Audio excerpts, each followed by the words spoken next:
அஸ்ஸலாமு அலைக்கும் வரஹ்மத்துல்லாஹி வபரகாத்துஹு.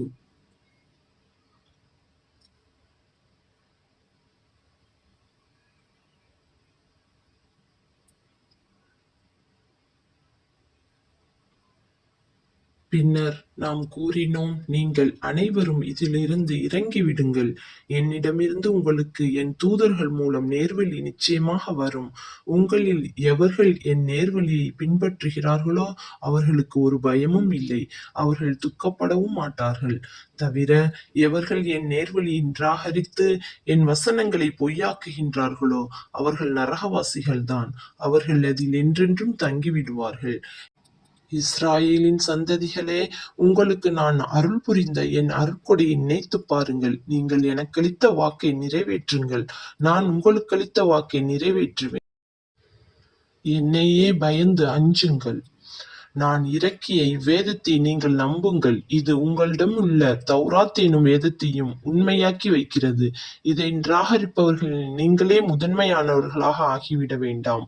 இவ்வேதத்தை பற்றி உங்களிடம் உள்ள தௌராத்தில் கூறப்பட்டுள்ள என் வசனங்களை மாற்றி சொற்ப விலைக்கு விற்றுவிட வேண்டாம். நீங்கள் மற்ற எவருக்கும் பயப்படாது எனக்கே பயப்படுங்கள். நீங்கள் உண்மையை அறிந்து கொண்டே அதை மறைத்து பொய்யை உண்மை என புரட்டிவிட வேண்டாம். நீங்கள் தொழுகையை நிலைநிறுத்துங்கள், ஜகாத்தும் கொடுத்து வாருங்கள். தொழுகையில் ஒன்று சேர்ந்து குனிந்து ருக்கு செய்பவர்களுடன் நீங்களும் குனிந்து ருக்கு செய்யுங்கள். நீங்கள் தௌராத் வேதத்தை ஓதிக்கொண்டே உங்களை செய்யும்படி அதில் ஏவப்பட்டிருந்ததை மறந்துவிட்டு மற்ற மனிதர்களை நன்மை செய்யும்படி நீங்கள் ஏவுகிறீர்களா? இவ்வளவு கூட நீங்கள் அறிந்து கொள்ள வேண்டாமா? எத்தகைய கஷ்டத்திலும் நீங்கள் பொறுமையை கைக்கொண்டு தொழுது இறைவனிடத்தில் உதவி தேடுங்கள். ஆனால் நிச்சயமாக இது உள்ளச்சம் உடையவர்களுக்கே தவிர மற்றவர்களுக்கு மிக வலுவாகவே இருக்கும். உள்ளச்சமுடைய அவர்களோ தங்கள் இறைவனை நிச்சயமாக சந்திப்போம் என்றும் அவனிடமே நிச்சயமாக செல்வோம் என்றும் உறுதியாக நம்புவார்கள். இஸ்ராயேலின் சந்ததிகளே, முற்காலத்தில் நான் உங்களுக்கு அருள் புரிந்த என் அருட்கொடையையும் உலகத்தார் அனைவரையும் விட உங்களை நான் மேன்மைப்படுத்தி வைத்திருந்ததையும் நினைத்துப் பாருங்கள்.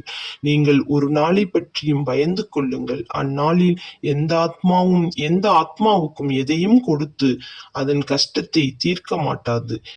அதற்காக எவருடைய பரிந்துரையும் ஏற்றுக்கொள்ளப்பட மாட்டாது. அதற்காக ஒரு பரிகாரத்தையும் ஈடாக பெற்றுக்கொள்ளப்பட மாட்டாது. மேலும் அவர்கள் எவராலும் எவ்வித உதவியும் செய்யப்பட மாட்டார்கள்.